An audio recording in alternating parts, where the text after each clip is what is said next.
സൂരജ് ടാക്കിലെ ഒരു പുതിയ വീഡിയോയിലേക്ക് സ്വാഗതം. റെയിൽവേയെ കുറിച്ചിട്ടുള്ള ഈ സീരീസിൽ ഷൊർണൂർ ജംഗ്ഷനെ കുറിച്ചാണ് നമ്മൾ ഇന്ന് സംസാരിക്കുന്നത്. കേരളത്തിലെ റെയിൽവേയെ പിന്നോട്ട് വലിക്കുന്ന ഏറ്റവും പ്രധാന ഒരു ഘടകമാണ് ഷൊർണൂർ ജംഗ്ഷൻ. ഏത് ട്രെയിൻ ആയാലും ഷൊർണൂർ കടക്കാൻ അരമണിക്കൂർ മുതൽ 3/4 മണിക്കൂർ വരെ വേണം. അത് എന്തുകൊണ്ടാണ്, എങ്ങനെ പരിഹരിക്കാം എന്നാണ് നമ്മൾ ഈ വീഡിയോയിൽ പരിശോധിക്കുന്നത്. ആദ്യം ഷൊർണൂർ ജംഗ്ഷന്റെ പ്രാധാന്യത്തെ കുറിച്ച് ചർച്ച ചെയ്യാം. കേരളത്തിലെ റെയിൽവേ മാപ്പ് നോക്കുകയാണെങ്കിൽ അതിൽ ഏറ്റവും സെൻട്രൽ ആയിട്ടുള്ള പോയിന്റ് തന്നെയാണ് ഷൊർണൂർ ജംഗ്ഷൻ.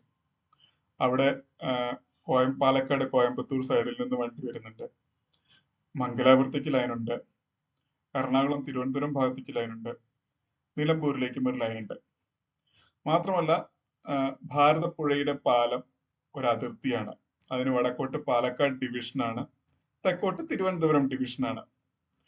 ആ ഡിവിഷൻ ചേഞ്ചിങ് കൊണ്ട് എല്ലാ വണ്ടികൾക്കും ഡിവിഷൻ ചേഞ്ച് ചെയ്യണം. ഒരു ഡിവിഷനിൽ നിന്ന് തിരുവനന്തപുരം ഡിവിഷനിൽ നിന്ന് പാലക്കാട് ഡിവിഷനിലേക്ക് വണ്ടി കൈമാറണം. അതിൻ്റെതായിട്ടുള്ള ചടങ്ങുകൾ, പ്രൊസീജിയേഴ്സ് എല്ലാം ഉണ്ട്.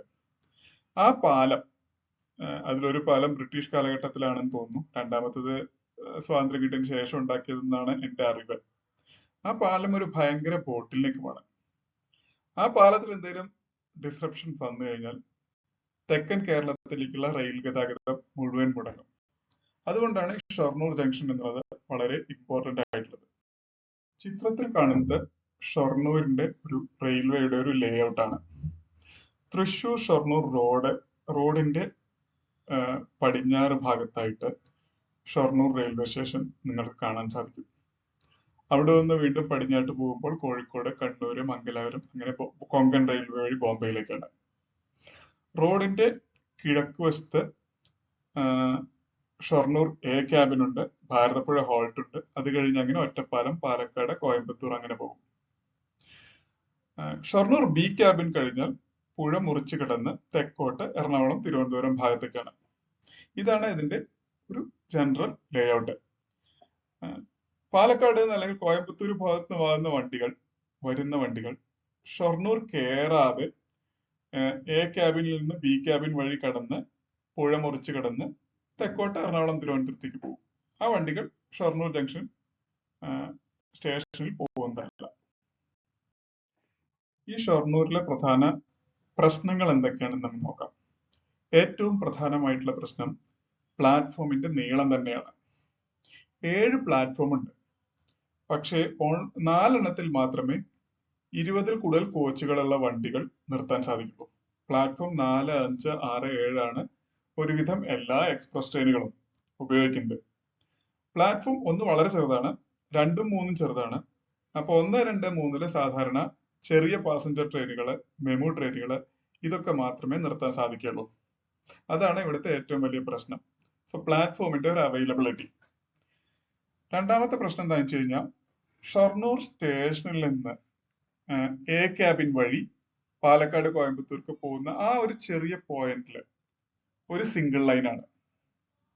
അതുമാതിരി ഷൊർണൂർ സ്റ്റേഷനിൽ നിന്ന് തിരുവനന്തപുരത്തേക്ക് വരുമ്പോൾ പുഴ കടക്കാനുള്ള പാലം ഉണ്ടല്ലോ, അതിൽ പടിഞ്ഞാറ് വശത്തുള്ള പാലം മാത്രമേ ഷൊർണൂരിൽ നിന്ന് വരുമ്പോഴും ഷൊർണൂരിലേക്ക് പോകുമ്പോഴും ഉപയോഗിക്കാൻ പറ്റുള്ളൂ. ഷൊർണൂർ ഒഴിവാക്കി പാലക്കാട്, തൃശ്ശൂർ റൂട്ടിൽ മാത്രമേ 2 പാലം ഉപയോഗിക്കാൻ പറ്റുള്ളൂ. കിഴക്ക് വശത്തുള്ള പാലം ഓൺലി പാലക്കാട്, തൃശ്ശൂർ മാത്രമേ ഉപയോഗിക്കാൻ പറ്റുള്ളൂ. ഷൊർണൂരിലേക്ക് അത് കണക്ട് ആയിട്ടില്ല. അപ്പൊ ഇൻ ഇഫക്റ്റ് എന്ന് പറഞ്ഞു കഴിഞ്ഞാൽ ഷൊർണൂർ സ്റ്റേഷനിൽ നിന്നും പാലം കടന്ന് വള്ളത്തോൾ നഗർ വഴി വരെ ഒരൊറ്റ ലൈനാണ്. ആ പടിഞ്ഞാറ് വശത്തുള്ള ഒരു ലൈൻ, പടിഞ്ഞാറ് വശത്തുള്ള ഒരു പാലത്തിന്റെ ലൈൻ മാത്രം. പിന്നെ ഒരു സാധാരണ പ്രശ്നമാണ്, ഒരുപാട് ലൈനുകൾ ഉണ്ട്, വളരെ ചെറിയൊരു സ്ഥലത്ത് കൺജസ്റ്റഡ് ആയിട്ടാണ്.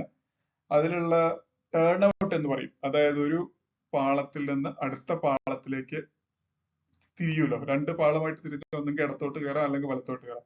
ആ ടേൺ ഔട്ട്സ് ഒക്കെ ഭയങ്കര സ്ലോ ആണ്, പഴയതാണ്, സിഗ്നൽസ് ഒക്കെ വളരെ പഴയതാണ്. ഇതെല്ലാമാണ് ഷൊർണൂർ സ്റ്റേഷന്റെ പ്രധാനമായിട്ടുള്ള പ്രശ്നങ്ങൾ. നമുക്ക് ആദ്യത്തെ ഈ പ്രശ്നം പരിശോധിക്കാം. പ്ലാറ്റ്ഫോമിന്റെ നീളം. നിങ്ങൾ ഈ ചിത്രത്തിൽ നോക്കൂ. പ്ലാറ്റ്ഫോം 1 ഞാൻ അവിടെ എഴുതിയിട്ട് ഒരു ചുമന്ന വര വരച്ചിട്ടുണ്ട്. അവിടെ നിന്നാണ് പ്ലാറ്റ്ഫോം സ്റ്റാർട്ട് ചെയ്യുന്നത്. വളരെ ചെറിയൊരു പ്ലാറ്റ്ഫോമാണ് പ്ലാറ്റ്ഫോം 1. ടിക്കറ്റ് കൗണ്ടർ ഒക്കെ അവിടെയാണ്. അത് കഴിഞ്ഞ് പ്ലാറ്റ്ഫോം 2, 3 അഗൈൻ ഒരു ചുമന്ന വരായിട്ട് 2, 3 ഞാൻ എഴുതിയിട്ടുണ്ട്. അതും ചെറിയൊരു പ്ലാറ്റ്ഫോമാണ്, ഒന്നിനേക്കാൾ ഇത്തിരി കൂടി വലുതാണ്. 4, 5, 6, 7ന്റെ അവിടെ ഒരു ചുമന്ന വര, ഏറ്റവും പടിഞ്ഞാറ് ഭാഗത്തുള്ള ചുമന്ന വര ഉണ്ടല്ലേ, അത് മാത്രം നീളമുള്ള പ്ലാറ്റ്ഫോമാണ്. ഇതാണ് ഇവിടുത്തെ ഒന്നാമത്തെ പ്രശ്നം. ഈ 1, 2, 3 പ്ലാറ്റ്ഫോമുകളുടെ നീളം കൂട്ടിയാലല്ലാതെ ഒരുപാട് വണ്ടികൾക്കൊന്നും അവിടെ നിർത്താൻ പറ്റില്ല, ഒരുപാട് വണ്ടികൾ ക്രോസ് ചെയ്യാൻ പറ്റില്ല. എന്ന് മാത്രമല്ല, ഇപ്പൊ വരുന്ന വണ്ടികളെല്ലാം അത്യാവശ്യം നന്നായിട്ടൊരു വളവ് വളഞ്ഞിട്ടാണ് പ്ലാറ്റ്ഫോമിലേക്ക് കയറുന്നതും പ്ലാറ്റ്ഫോമിൽ നിന്ന് ഇറങ്ങുന്നതും. പഴയ ലൈനുകളെല്ലാം 1ലും 2ലും 3ലും എല്ലാം കുറച്ചും കൂടെ സ്ട്രെയിറ്റ് ആയിരുന്നു മെയിൻ ലൈൻസ്. ഇപ്പൊ ഒക്കെ ലൂപ്പ് ലൈൻസ് വഴിയാണ് കയറുന്നതും ഇറങ്ങുന്നതും. അത് ഭയങ്കര സ്ലോ ആയിട്ടാണ് കയറുന്നതും ഇറങ്ങുന്നതും. ഇതാണ് പ്ലാറ്റ്ഫോമിന്റെ ഇഷ്യൂ. ഈ പ്ലാറ്റ്ഫോമിന്റെ നീളത്തിന്റെ ഇഷ്യൂ എങ്ങനെ പരിഹരിക്കാം എന്ന് നോക്കാം. ഇപ്പൊ നിങ്ങൾ ഒന്നാമത്തെ പ്ലാറ്റ്ഫോമിന്റെ അവിടെ നോക്കുകയാണെങ്കിൽ, ആ പ്ലാറ്റ്ഫോം ആ ഫ്ലൈ ഓവറിന്റെ അതുവരെയുള്ളൂ. അത് കഴിഞ്ഞൊരു ചുമന്ന വര ഞാൻ ഒരുപാട് ദൂരത്തിൽ വരച്ചിട്ടുണ്ട്. അവിടെയെല്ലാം ഒന്ന് പഴയ റോഡാണ്, അതിന് വശത്തുള്ളതാണ് പഴയൊരു പാർക്കിംഗ് സ്പേസും, പിന്നെ കുറെ റെയിൽവേയുടെ ബിൽഡിങ്ങുകളാണ്. പാർസൽ ഓഫീസുകളുണ്ട്, പിന്നെ കുറെ ഓഫീസുകൾ, റെയിൽവേ റിലേറ്റഡ് ഓഫീസുകളുണ്ട്, കുറച്ച് മരങ്ങളുണ്ട്, ക്വാർട്ടേഴ്സുകളുണ്ട്. ട്രാക്കുകളുടെ ഇടയ്ക്ക് ഒരു RRI ക്യാബിനുണ്ട്. ഈ പാർസൽ ഓഫീസ് എല്ലാം ഇവിടുന്ന് മാറ്റിയിട്ട്, അല്ലെങ്കിൽ ഓഫീസുകളെല്ലാം ഇവിടുന്ന് മാറ്റിയിട്ട് ആ പ്ലാറ്റ്ഫോം വന്നിട്ട് നീളം അത്യാവശ്യം നന്നായിട്ട് വർദ്ധിപ്പിക്കാൻ സാധിക്കും. അതൊരു സ്ട്രെയിറ്റ് ലൈൻ ആയിട്ട് കിട്ടും. ആ സ്ട്രെയിറ്റ് ലൈൻ കിട്ടുമ്പോൾ ആ ട്രാക്കും കുറച്ചും കൂടെ സ്ട്രെയിറ്റ് ആയിട്ട് കിട്ടും. അത് ചെയ്ത് കഴിഞ്ഞാൽ, ആ ട്രാക്ക് സ്ട്രെയിറ്റ് ആയി കഴിഞ്ഞാൽ, ട്രാക്കിന്റെ വളവ് 2നും 3നും ഇടയ്ക്കുള്ള വളവ് ഒഴിവായി കഴിഞ്ഞാൽ, രണ്ടാമത്തെ പ്ലാറ്റ്ഫോം നോക്കുക, അവിടെ ഒരു വര വരച്ചിരിക്കുന്നത്. രണ്ടാമത്തെ പ്ലാറ്റ്ഫോമിന്റെ എൻഡിൽ നിന്ന് ഒരു ചുമന്ന വര വരച്ചിട്ടുണ്ട്, ആ ഫ്ലൈ ഓവർ വഴി, പടിഞ്ഞാറ് വശത്തുള്ള ഫ്ലൈ ഓവർ വരെ, ആ RRI ക്യാബിന്റെ അവിടെ ഒരു ഫ്ലൈ ഓവർ വരെ. ആ പ്ലാറ്റ്ഫോമും കൂടി ആക്ച്വലി അതുവരെ നീട്ടാം.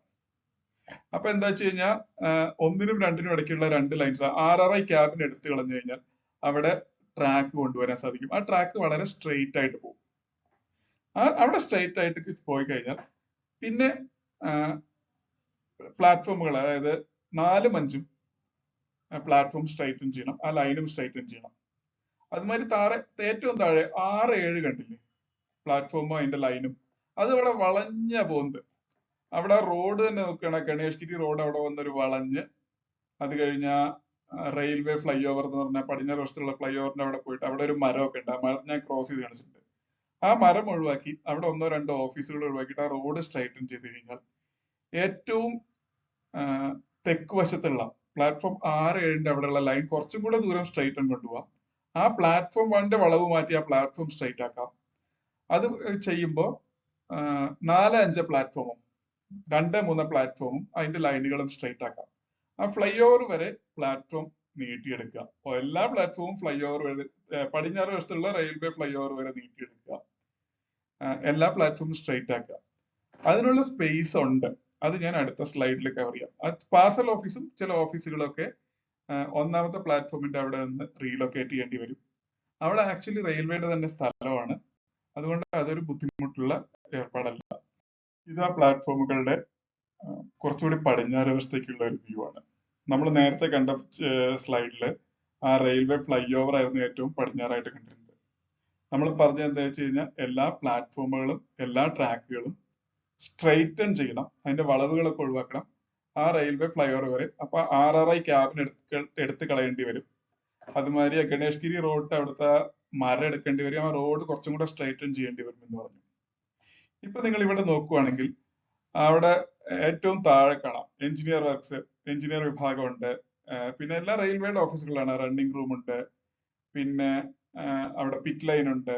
ആ പിറ്റ് ലൈൻ ഒക്കെ കുറച്ചും കൂടി ഒഴിവാക്കിയിട്ട്, അല്ലെങ്കിൽ പിറ്റ് ലൈൻ കുറച്ചും കൂടെ പടിഞ്ഞാറ് മാറ്റി, അല്ലെങ്കിൽ ഇന്റർമീഡിയറ്റ് ഓവർഹോളിംഗ് ഷെഡിന്റെ പടിഞ്ഞാറ് വശത്ത് വീണ്ടും സ്ഥലമുണ്ട്. അപ്പൊ ആ പിറ്റ് ലൈൻ ഒക്കെ കുറച്ച് മാറ്റിയാൽ ഈ റെയിൽവേ ഫ്ലൈ ഓവർ കഴിഞ്ഞ് പതുക്കെ വളച്ചാൽ മതി. അതെല്ലാം വളച്ച് കുറച്ചും കൂടി മുന്നോട്ട്, ഇപ്പൊ ലൈനെല്ലാം ജോയിൻ ചെയ്യുന്ന കുറച്ചും കൂടി മുന്നോട്ട് നീക്കിയിട്ട് റെയിൽവേയുടെ ബേസിക്കലി സ്പേസ് കുറച്ചും കൂടി എക്സ്റ്റെൻഡ് ചെയ്ത് കുറച്ചും കൂടി മുന്നിൽ പോയിട്ട് ഈ ട്രാക്കുകളെല്ലാം യോജിക്കുന്ന രീതിയിലാക്കാം. അതിനുള്ള സ്പേസ് അവൈലബിൾ ആണ്, റെയിൽവേയുടെ തന്നെ സ്ഥലം അവൈലബിൾ ആണ്. അത് ആ വിൽ പവർ മാത്രമേ വേണ്ടൂ അത് അങ്ങോട്ട് ചേഞ്ച് ചെയ്യാൻ വേണ്ടിയിട്ട്. നമ്മൾ പ്ലാറ്റ്ഫോം ഇഷ്യൂവിനെ പറ്റി സംസാരിച്ചു, അതിന്റെ സൊല്യൂഷനെ കുറിച്ചും സംസാരിച്ചു.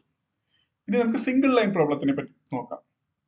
ഇപ്പൊ നിങ്ങൾ കാണുന്ന ചിത്രത്തിന്റെ ഇത് കാണുന്നത് ഫ്ലൈ ഓവർ എന്ന് കാണുന്നത് തൃശ്ശൂർ ഷൊർണൂർ റോഡാണ് അതിന്റെ അവിടെ കാണുന്നത്. റെയിൽവേ സ്റ്റേഷനെല്ലാം അതിന്റെ പടിഞ്ഞാറ് ഭാഗത്താണ്. സ്റ്റേഷൻ ആക്ച്വലി നമ്മൾ കാണുന്നില്ല. ഈ റോഡ് കഴിഞ്ഞ് കിഴക്ക് വശത്ത് ആ ഫ്ലൈ ഓവർ കഴിഞ്ഞതിന് ശേഷം ഒരു സിംഗിൾ ട്രാക്ക് ഷൊർണൂർ എ ക്യാബിനിലേക്ക് പോകുന്നു. അവിടെ നിന്ന് ഭാരതപ്പുഴ ഹാൾട്ട്, ഒറ്റപ്പാലം, പാലക്കാട് അങ്ങനെ കിഴക്കോട്ട് പോകുന്നു. അതുമാതിരി അവിടുന്ന് വളഞ്ഞൊരു സിംഗിൾ ലൈൻ ഷൊർണൂർ ബി ക്യാബിനിലേക്ക് വരുന്നു, പുഴ കടക്കുന്നു, പോകുന്നു. A cabin to B cabin അത് പാലക്കാട് നിന്ന് തൃശ്ശൂർക്കുള്ള ലൈനാണ്, ഷൊർണൂർ കയറാതെ, അത് മാത്രം ഡബിൾ ലൈനാണ്. ഇതാണ് ഇവിടുത്തെ ഇപ്പോഴത്തെ ഒരു സ്ട്രക്ചർ. ഈ ഷൊർണൂരിൽ നിന്ന് തൃശ്ശൂരിലേക്ക് അല്ലെങ്കിൽ പുഴയുടെ അവിടേക്കുള്ള ലൈൻ സിംഗിൾ ആണ്. അത് വന്ന് കയറുമ്പോൾ ഈ പുഴയിൽ 2 പാലം ഉണ്ടെങ്കിൽ പോലും പടിഞ്ഞാറ് വശത്തുള്ള പാലത്തിലൂടെ മാത്രമേ ഷൊർണൂരിൽ നിന്ന് തൃശ്ശൂരിലേക്കും തൃശ്ശൂരിൽ നിന്ന് തിരിച്ചുമുള്ള വണ്ടികൾ പോകാൻ പറ്റുകയുള്ളൂ ഇപ്പോ. അപ്പൊ എങ്ങനെ ചെയ്യുന്നത് വെച്ച് കഴിഞ്ഞാൽ ഷൊർണൂരിൽ നിന്ന് തൃശ്ശൂർക്ക് പോകുന്ന വണ്ടികൾ പടിഞ്ഞാറ് വശത്തുള്ള പാലത്തിലൂടെ പാലം കടന്നതിന് ശേഷമാണ് ട്രാക്ക് മാറി കിഴക്ക് വശത്തുള്ള ട്രാക്കിലേക്ക് കയറിയിട്ട് വള്ളത്തോൾ നഗർ സ്റ്റേഷൻ വഴി തൃശ്ശൂരിലേക്ക് പോകുന്നത്. ഇതെങ്ങനെ സോൾവ് ചെയ്യാം എന്നുള്ള ഒരു ഇതാണ്. ഓക്കെ, അപ്പൊ നടുവിലുള്ള സ്ഥലം നിങ്ങൾക്ക് അവിടെ കാണാം. ആദ്യം നമുക്ക് പാലക്കാട് റൂട്ടിലേക്ക് എന്താ ചെയ്യാൻ നോക്കാം. അവിടെ ആക്ച്വലി ഒരു ലൈനേ ഉള്ളൂ, ആ ലൈൻ ഇത്തിരി വളഞ്ഞിട്ടുമാണ്. സെക്കൻഡ് ലൈനിന്റെ ഒരു സ്പേസ് ഉണ്ട്, അവിടെ ഒരു യാർഡ് മാതിരി ഉണ്ട്, നിങ്ങൾക്ക് കാണാം. അതിന്റെ വടക്ക് വശത്ത് ഒരു വണ്ടി കൊണ്ടുവന്ന് നിർത്തിയിരിക്കുന്നത് കാണാം, വടക്ക് പടിഞ്ഞാറേ മൂലയില്. അത് സ്ട്രെയിറ്റ് ആയിട്ട് എക്സ്റ്റെൻഡ് ചെയ്ത് ഇപ്പോഴുള്ള എ ക്യാബിനിലേക്ക് കണക്ട് ചെയ്യാം. അതുമാതിരി രണ്ടാമതൊരു ലൈൻ സ്ട്രെയിറ്റ് ആയിട്ട് കുറച്ചുകൂടെ എന്റെ വരച്ച നോക്കണ്ട, വര കുറച്ച് വളഞ്ഞിട്ടാണെങ്കിലും സ്ട്രെയിറ്റ് ആയിട്ട് ഒരു വര കൊണ്ടുവന്ന് ഇപ്പോഴത്തെ ട്രാക്കിലേക്ക് കയറുക. അതിന് ചിലപ്പോൾ കുറച്ച് സ്ഥലം ആ മൂലയ്ക്ക് അക്വയർ ചെയ്യേണ്ടി വരും. ഈ സെന്ററിലുള്ള സ്ഥലം മുഴുവൻ റെയിൽവേയുടെ ആണോ എന്ന് ഉറപ്പില്ല, ഒരു പക്ഷെ അക്വയർ ചെയ്യേണ്ടി വരും. അതാണ് ഒരു കാര്യം ചെയ്യേണ്ടത്, 2 ലൈനാക്കുക. അപ്പൊ പാലക്കാട് ടു ഷൊർണൂർ മൊത്തം 2 ലൈനാവും. ഇപ്പൊ എങ്ങനെ വെച്ചാൽ ഒറ്റ ലൈൻ ആയതുകൊണ്ട് ഒരുപാട് വണ്ടികളെ ഷൊർണൂർ എ ക്യാബിന്റെ പുറത്ത് ഒറ്റപ്പാലം കഴിഞ്ഞ ശേഷം ഷൊർണൂർ കയറാൻ പറ്റാതെ ആ ഭാരതപ്പുഴ ഹാൾട്ട് എ ക്യാബിന്റെ അവിടെ വെയിറ്റ് ചെയ്യേണ്ടി വരാറുണ്ട്. അല്ലെങ്കിൽ ഒറ്റപ്പാലത്ത് നിന്ന് വരുന്ന വണ്ടികൾ അകത്തേക്ക് കയറി പ്ലാറ്റ്ഫോമിൽ വന്നതിന് ശേഷം മാത്രമേ ഷൊർണൂരിൽ പ്ലാറ്റ്ഫോമിൽ കിടക്കുന്ന വണ്ടികൾ പുറത്തേക്ക് വിടാൻ സാധിക്കുള്ളൂ. ഈ 2 പ്രോബ്ലം ഇവിടെ 2 ലൈൻ വന്നു കഴിഞ്ഞാൽ ഒഴിവാകും. പിന്നെ ചെയ്യേണ്ടതെന്ന് വെച്ച് കഴിഞ്ഞാൽ ഒറ്റപ്പാലത്ത് നിന്ന് തൃശ്ശൂർക്ക് വരുന്ന ലൈൻ ഒന്നും ചെയ്യണ്ട, അവിടെ 2 ലൈൻ ഉണ്ട്. തിരിച്ച് പാലം കടന്ന് തൃശ്ശൂരിൽ നിന്ന് വന്ന് പാലം കടന്ന് ഒറ്റപ്പാലത്തേക്ക് പോകുന്ന ആ ലൈൻ ഉണ്ടല്ലോ, ആ ലൈൻ പാലം കടന്നതിന് ശേഷം അത്യാവശ്യം കുറച്ച് ഉയർത്തിയിട്ട് എ ക്യാബിന്റെ മേലെ കൂടെ കൊണ്ടുപോയിട്ട് അത് എ ക്യാബിനും ഭാരതപ്പുഴയുടെയും ഇടയ്ക്ക് താഴ്ത്തി അവിടെ കണക്ട് ചെയ്യുന്ന രീതിയിലാക്കുക. അപ്പൊ അത് മീതെ കൂടെ പോകുന്നതുകൊണ്ട് വണ്ടി ഒന്ന് ചെറിയൊരു കയറ്റം കയറി പോകേണ്ടി വരും. അത് മീതെ കൂടെ പോകുന്നത് കൊണ്ട് ഈ ക്രോസിങ്ങിന് വേണ്ടി വെയിറ്റ് ചെയ്യേണ്ടി വരില്ല. ഒന്നുകിൽ ഈ ലൈൻ ഉയർത്തുക, ഏത് ഇപ്പൊ പറഞ്ഞ പടിഞ്ഞാറ് വശത്തുള്ള ലൈൻ ഉയർത്തുക തൃശ്ശൂരിൽ നിന്ന് ഒറ്റപ്പാലത്തേക്ക് പോകുന്നത്. അല്ലാന്നുണ്ടെങ്കിൽ ഇവിടെ സെക്കൻഡ് ലൈൻ നമ്മൾ ബിൽഡ് ചെയ്യാമെന്ന് പറഞ്ഞല്ലോ, ആ ലൈൻ തന്നെ എ ക്യാബിനിൽ നിന്ന് ഷൊർണൂർക്കുള്ള ലൈൻ, ഇപ്പൊ ഒരു ചെറിയ വളഞ്ഞ് ഞാൻ ഒരു ലൈൻ വരച്ചിട്ടില്ലേ, ആ ലൈൻ തന്നെ ഉയർത്തിയെടുത്ത് താഴ്ത്താൻ പറ്റുമെങ്കിൽ അതിനുള്ള നീളം ഉണ്ടെങ്കിൽ അതായാലും മതി. എന്നാലും ആ ക്രോസിംഗ് ഒഴിവാക്കാൻ സാധിക്കും, വണ്ടികൾക്ക് സുഖമായിട്ട് പോകാൻ സാധിക്കും. അതുമാതിരി ഷൊർണൂരിൽ നിന്ന് തൃശ്ശൂരിലേക്ക് പോകുന്ന വണ്ടികൾക്ക് ഇപ്പൊ പടിഞ്ഞാറ് വശത്തുള്ള ഒരു പാലത്തിൽ കൂടെ മാത്രമേ പോകാൻ സാധിക്കുന്നുള്ളൂ എന്ന് പറഞ്ഞു. ഒരു പാലം കൂടി പണിയണം, മൂന്നാമതൊരു പാലം കൂടെ പണിയണം. എന്തായാലും ഉള്ള പാലങ്ങൾക്ക് ഒരുപാട് പഴയതായിട്ടുണ്ട്. ഒന്ന് ബ്രിട്ടീഷ് കാലത്തുള്ള പാലമാണ്. മൂന്നാമതൊരു പാലം പണിയാൻ ഐ തിങ്ക് റെയിൽവേക്ക് ഓൾറെഡി പദ്ധതി ഉണ്ട്. അതിന്റെ ബഡ്ജറ്റും കാര്യങ്ങളും ഒക്കെ ഒന്ന് അപ്രൂവൽ ആവേണ്ട കാര്യമേ ഉള്ളൂ. കാരണം അവിടെ ഒരു ലൈൻ വന്ന് നിൽക്കുന്നതും അവിടെ സ്ഥലം കുറച്ച് തെളിച്ചിട്ടിരിക്കുന്നതും കാണാം. മൂന്നാമതൊരു പാലം ഉണ്ടെങ്കിൽ തൃശ്ശൂരിൽ നിന്ന് ഷൊർണൂർക്ക് പോവാൻ 2 പാളങ്ങളായി, തിരിച്ചു വരാൻ 2 പാളങ്ങളായി. നടുവിലുള്ള പാലം 2 രീതിയിൽ ഉപയോഗിക്കാം. അതായത് ഷൊർണൂരിൽ നിന്ന് തൃശ്ശൂർക്കുള്ള വണ്ടികൾക്ക് വേണ്ടിയും ഉപയോഗിക്കാം, അതുമാതിരി തൃശ്ശൂരിൽ നിന്ന് ഒറ്റപ്പാലത്തേക്ക് പോകുന്ന അല്ലെങ്കിൽ പാലക്കാട്ടേക്ക് പോകുന്ന വണ്ടികൾക്ക് വേണ്ടി ഉപയോഗിക്കാം. അത് ആ ബി ക്യാബിനിൽ ഡൈവേർട്ട് ചെയ്തിടാം. എന്നാലും ഈ പാലം കടന്ന് ക്രോസ് ചെയ്യേണ്ട ഒരു പ്രശ്നം ഒഴിവാകും. അതായത് തൃശ്ശൂരിൽ നിന്ന് ഷൊർണൂർക്ക് പോകുന്ന വണ്ടികൾക്ക് ഷൊർണൂർ സ്റ്റേഷനിൽ നിന്ന് പുറത്തേക്ക് ഇറങ്ങുന്ന വണ്ടികളെ വെയിറ്റ് ചെയ്യേണ്ട കാര്യം ഇല്ലാതെയാകും ഇങ്ങനെ പുതുതായിട്ടൊരു പാലം വന്നു കഴിഞ്ഞാൽ. അവസാനമായിട്ട് ചെയ്യേണ്ടത് ഇൻഫ്രാസ്ട്രക്ചറിന്റെ ചെറിയ ഇമ്പ്രൂവ്മെന്റ്സ് ഒക്കെയാണ്. ഇപ്പോൾ കുറച്ച് പഴയ ടേൺ ഔട്ട്സ് ഒക്കെയാണ് 10 km/h സ്പീഡ് അല്ലെങ്കിൽ 15 km/h സ്പീഡിലൊക്കെയാണ് പാലത്തിന്റെ ഒരറ്റം മുതൽ തിരിച്ചങ്ങ് ഗണേഷ്ഗിരിയുടെ അങ്ങേയറ്റം വരെ പോകുന്നത്, സ്റ്റേഷന്റെ മുമ്പും സ്റ്റേഷന് ശേഷവും. ടേൺ ഔട്ട്സ് ഒക്കെ ഒന്നുകൂടി ഫാസ്റ്റ് ആക്കണം. സിഗ്നൽസ് ഒക്കെ ഒന്നും കൂടെ ഇംപ്രൂവ് ആക്കണം. ട്രാക്ക് ഒക്കെ കുറച്ചും കൂടെ സ്ട്രൈറ്റൻ ചെയ്യാൻ പറ്റുന്നതായിരിക്കും. കുറച്ചും കൂടെ സ്ട്രൈറ്റൻ ചെയ്യാൻ പറ്റുന്നൊക്കെ സ്റ്റേഷനും പ്ലാറ്റ്ഫോം ട്രാക്കും കുറച്ചും കൂടെ സ്ട്രൈറ്റൻ ചെയ്ത് കഴിഞ്ഞാൽ ടേൺ ഔട്ട്സും കുറച്ചും കൂടി ഇടവിട്ട് വെച്ച് കഴിഞ്ഞാൽ കുറച്ചും കൂടെ സ്പീഡിൽ 60 kmph വരെയൊക്കെ സ്പീഡിൽ പോകാൻ സാധിക്കുമായിരിക്കും സ്റ്റേഷന്റെ ബൗണ്ടറിക്ക് ഉള്ളിൽ. ഓക്കെ. ആ പാർസൽ ഓഫീസും ചില ബിൽഡിങ്ങുകളൊക്കെ 1ാം പ്ലാറ്റ്ഫോമിന്റെ അവിടെ നിന്ന് ഡെമോളിഷ് ചെയ്യാൻ വേണ്ടി ഒരു പ്രപ്പോസൽ പറഞ്ഞിരുന്നു. 7ാമത്തെ പ്ലാറ്റ്ഫോമിന്റെ കിഴക്ക് വശത്ത് ഇഷ്ടംപോലെ സ്ഥലമുണ്ട്. ആക്ച്വലി പ്ലാറ്റ്ഫോം ഓഫീസൊക്കെ അവിടേക്ക് മൂവ് ചെയ്യണം. അപ്പൊ ഗണേഷ്ഗിരിയിലേക്കുള്ള ഒരു റോഡ് വരും. ആ റോഡ് ഈ പാർസൽ ഓഫീസിലേക്കുള്ള ആക്സസ് പോയിന്റ് ആക്കാൻ സാധിക്കും. ഈ ഓഫീസുകളിലേക്കുള്ള ആക്സസ് പോയിന്റ്സ് ആക്കാൻ ആ റോഡ് ഉപയോഗിക്കാൻ സാധിക്കും. ഓക്കെ. അപ്പൊ ഗൂഡ്സ് ട്രെയിൻസ് ഒക്കെ 7ാമത്തെ പ്ലാറ്റ്ഫോമിലേക്കും 6ാമത്തെ പ്ലാറ്റ്ഫോമിലേക്കും അതിന്റെ അപ്പുറത്തുള്ള യാർഡ് ഏരിയയിലേക്കൊക്കെ വിടാം. 1ഉം 2ഉം 3ഉം പ്ലാറ്റ്ഫോംസ് ദീർഘദൂര വണ്ടികൾക്ക് വേണ്ടി ഉപയോഗിക്കാം. അപ്പൊ പൊതുവെ വളവുകളും കുറയും, കുറച്ചും കൂടെ ടേൺ ഔട്ട്സ് ഒക്കെ കുറഞ്ഞ മെയിൻ ലൈനിലൂടെ പ്രധാനമായിട്ടുള്ള വണ്ടികളെല്ലാം പോകും. ലൂപ്പ് ലൈനിലേക്ക് കയറുന്ന വണ്ടികളുടെ ആവശ്യം കുറയും. ഓക്കെ. അതുമാതിരി പിറ്റ് ലൈൻ പടിഞ്ഞാറ് വശത്തൊരു ഇന്റർമീഡിയറ്റ് ഓവർഹോളിംഗ് ഷെഡ് കണ്ടിരുന്നു. അതിന്റെ പുറകിൽ സ്ഥലമുണ്ട്. പിറ്റ് ലൈൻ ഒക്കെ വേണമെങ്കിൽ അങ്ങോട്ട് മൂവ് ചെയ്യിക്കാൻ സാധിക്കും. എന്ന് മാത്രമല്ല ഈ ഷൊർണൂര് പിറ്റ് ലൈനും ഓവർഹോളിംഗ് ഷെഡും ഒക്കെ പ്രധാനമായിട്ട് ഡീസൽ എഞ്ചിന്റെയും ഒക്കെ മെയിന്റനൻസിന് വേണ്ടിയാണ് ആദ്യകാലത്ത് വന്നത്. ഇപ്പൊ ഷൊർണൂർ സ്റ്റേഷനിൽ തന്നെ ഒരുപാട് വണ്ടികളൊന്നും മെയിൻറ്റെയിൻ ചെയ്യുന്നില്ല. പ്രധാനമായിട്ട് വണ്ടികൾ മെയിൻറ്റെയിൻ ചെയ്യുന്നതൊക്കെ എറണാകുളം ഡീസൽ എഞ്ചിൻ ഷെഡ് തന്നെ ഒരുവിധം പൂട്ടി പോവാണ്. കൊച്ചുവേളിയിലും ഒക്കെയാണ് പ്രധാനമായിട്ട് മെയിന്റനൻസ് നടത്തുന്നത്. അപ്പൊ ഷൊർണൂർ മെയിന്റനൻസ് കുറച്ച് അല്ലെങ്കിൽ കുറച്ചുള്ള മെയിന്റനൻസ് പാലക്കാട്ടേക്കോ ഒക്കെ മൂവ് ചെയ്തതിന് ശേഷം ഷൊർണൂർ കുറച്ചും കൂടി മൂവ്മെന്റിന് വേണ്ടി ചെയ്യുകയാണെങ്കിൽ ഒരുപാട് ഈ ബോട്ടിലിനൊക്കെ ഒഴിവാക്കാൻ സാധിക്കും. ഐഡിയലി ഷൊർണൂർ ജംഗ്ഷൻ പാലത്തിന്റെ ഒരു സൈഡിൽ തുടങ്ങി സ്റ്റേഷനിൽ വന്ന് നിന്ന് വണ്ടി ആളെ ഇറക്കി കയറ്റി അതിന്റെ ബോർഡർ 10 മിനിറ്റിനുള്ളിൽ കഴിയണം. ഇപ്പോഴുള്ള അരമണിക്കൂർ മുതൽ 45 മിനിറ്റ് വരെ ഒഴിവാക്കണം. എന്നാൽ കേരളത്തിലെ റെയിൽ ഗതാഗതം, തെക്ക് വടക്കുള്ള റെയിൽ ഗതാഗതം വളരെയധികം ഇംപ്രൂവ് ചെയ്യും, ഒരുപാട് ബഫർ ടൈം കുറയ്ക്കും. Thank you for watching this video. വീണ്ടും ഒരു വീഡിയോയുമായിട്ട് പിന്നീട് ഒരിക്കൽ വരാം. Thank you.